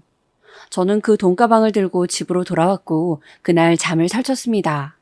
옷장 깊숙이 넣어둔 가방의 존재가 신경이 쓰여서 밤새 뒤척여야만 했어요. 아무리 돈이 급해도 그렇지 이건 아니야. 이건 범죄잖아. 자식 있는 엄마로서 범죄를 저지르진 말자. 암만 생각해봐도 이 돈을 제가 갖는 건 말이 안 되었고 자칫 큰일로 번질 수 있겠다 싶어서 다음 날에 다시 그 동네로 찾아가 보았습니다. 길을 가는데 갑자기 제 옆에 경찰차가 지나가는 것에 심장이 벌렁거렸죠. 이래서 죄짓고는 못 산다는 말이 있나 봐요.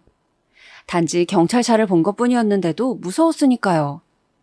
찾아보니까 파출소가 근방에 있길래 그쪽으로 갔어요. 이런 작은 마을이면 할머니의 신상을 바로 아실 수도 있다는 생각에 우선 할머니의 생김새부터 제가 말을 꺼내고 있었어요.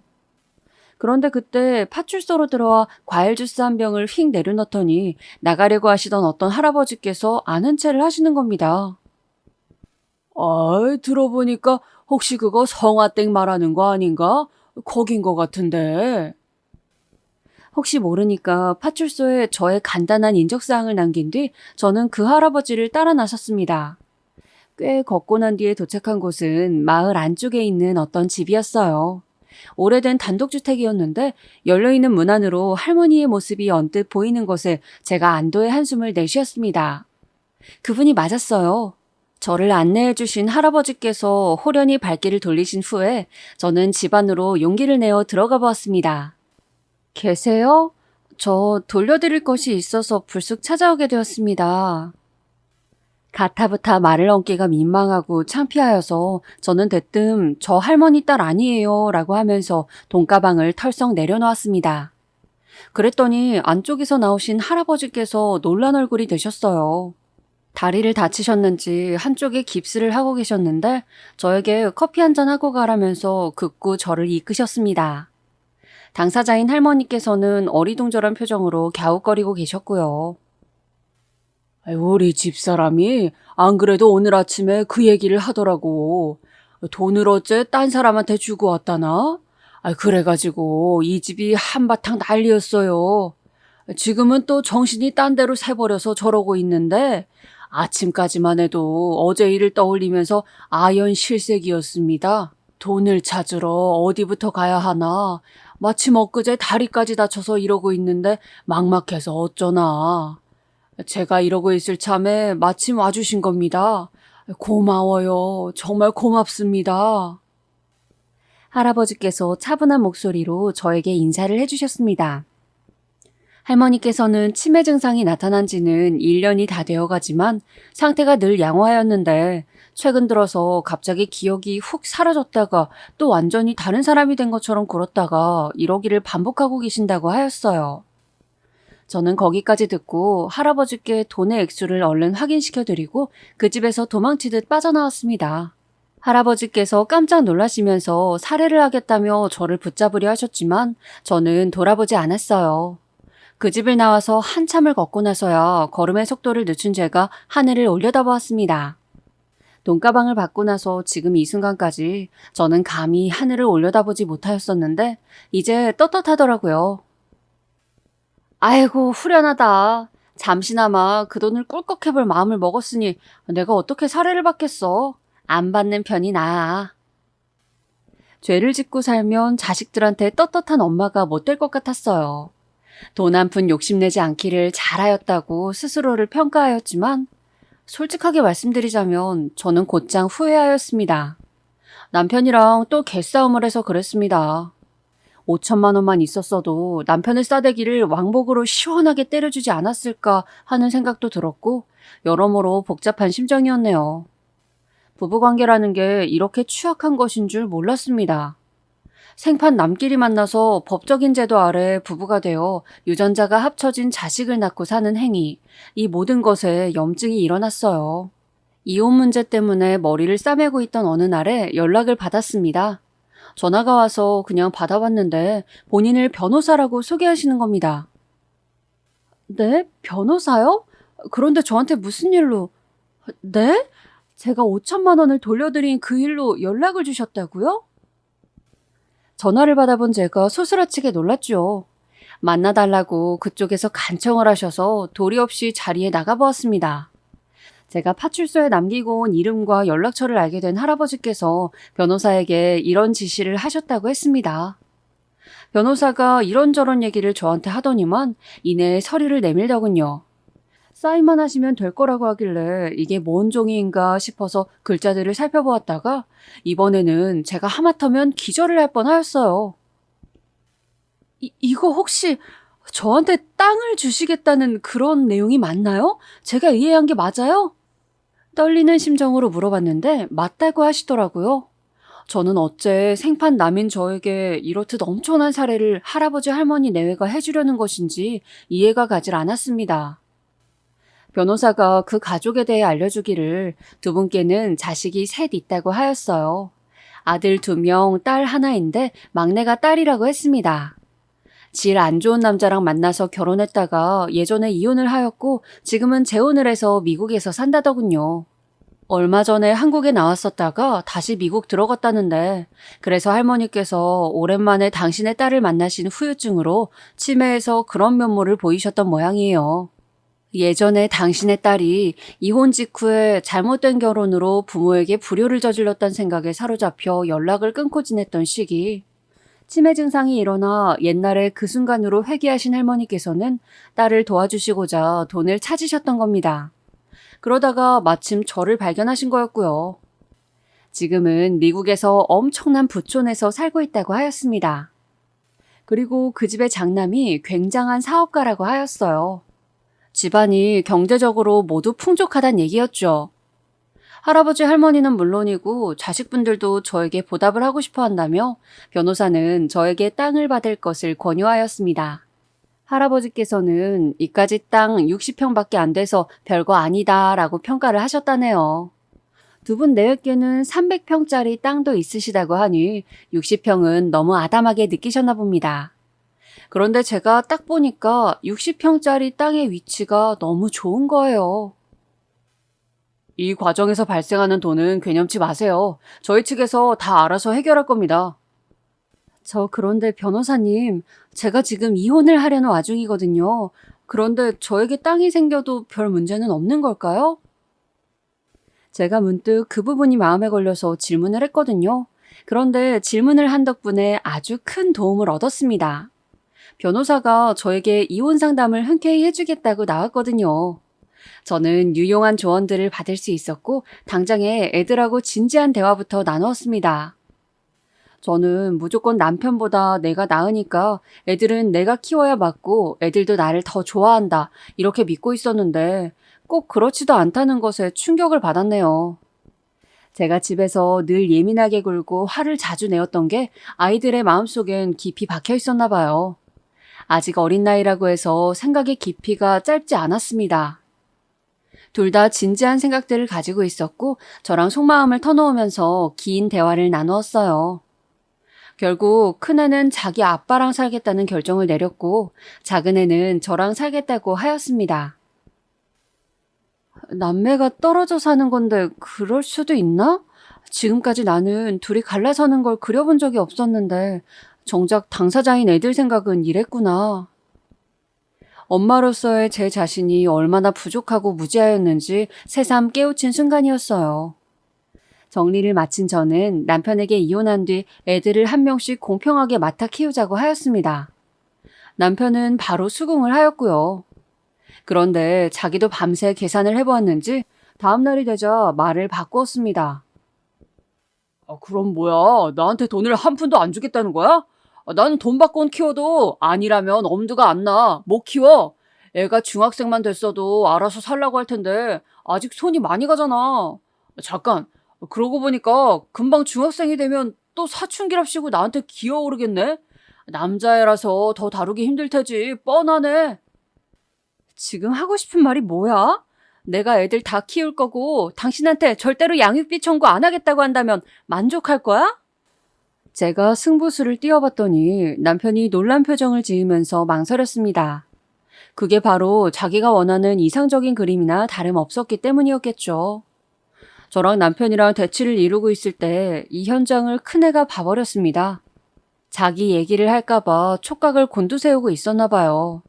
남편의 태도에 상처를 받은 큰애가 눈물이 그렁그렁해져선 자기 아빠를 째려봤습니다.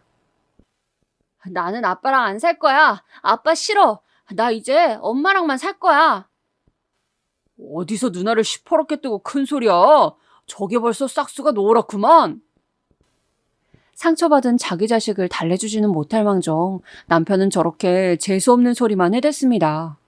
제가 기가 차서 얼른 큰애한테 가서 안아줬어요. 제품에 안겨서 눈물을 뚝뚝 흘리는 큰애를 보자 제 가슴이 찢어지는 듯 했습니다.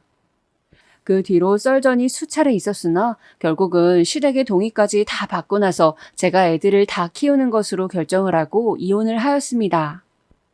출소를 하는 죄수의 심정이 그랬을까요? 이혼하고 나니까 모르긴 몰라도 딱 그 정도의 후련함과 각종 회한이 몰려들더군요. 그리고 저는 할머니, 할아버지 두 분으로부터 땅을 받게 되었습니다. 이혼 전에 재산이 발생하면 곤란한 부분이 생긴다고 변호사가 그래서 일부러 시기를 미룬 것이었죠. 저는 다시 그 집에 찾아가서 두 분을 뵙고선 정중하게 고사의 말씀을 사실은 드렸었어요. 그런데 두 분이 너무나도 완강하셨습니다. 그래서 결국은 제가 못 이기는 척 땅을 받고 말았어요. 이 과정에서 제가 드린 돈은 거의 없었고 모든 걸 알아서 해결해 주셨습니다. 땅이라는 엄청난 재산이 있다는 것만으로도 충족감이 밀려들었고 스스로 자신감이 붙었어요. 사람이라는 게 그렇더라고요. 갑자기 세상을 바라보는 눈도 달라지는 것 같았고 긍정적으로 생각하고 행동하는 면모가 늘어났습니다. 심적인 여유가 많아지니까 애들한테도 더욱 살갑고 너그럽게 대할 수 있어져서 이게 가장 행복했어요. 저는 그 이후로 종종 할아버지와 할머니 댁을 찾아가 두 분을 뵈었습니다. 장남은 엄청나게 바쁘고 차남은 멀리 살고 막내딸은 더 멀리 살고 그러다 보니 두 분께서도 적적하실 때가 많았나 봐요. 제가 민망함을 무릅쓰고 안부를 여쭈러 방문하면 무척 좋아하셨어요. 치매 어르신을 돌보러 방문하시는 복지사분과도 제가 안면을 트게 되어서 잘 지내게 된 것도 참 신기합니다. 저랑 성향이 잘 맞는 분이시더라고요. 서로 친구하자고 그래서 사적으로 연락도 하고 있어요. 세상에 어쩜 이런 일이 있고 이런 인연이 다 있나 싶습니다. 갑작스럽게 엄청난 가치의 재산이 생긴 것은 차치하고 이 일 덕분에 저는 순조로운 이혼을 하였을 뿐만 아니라 세상을 살아가는 자세 자체가 달라지게 되었어요. 이것은 가히 기적이라고 불러야 마땅할 것 같네요.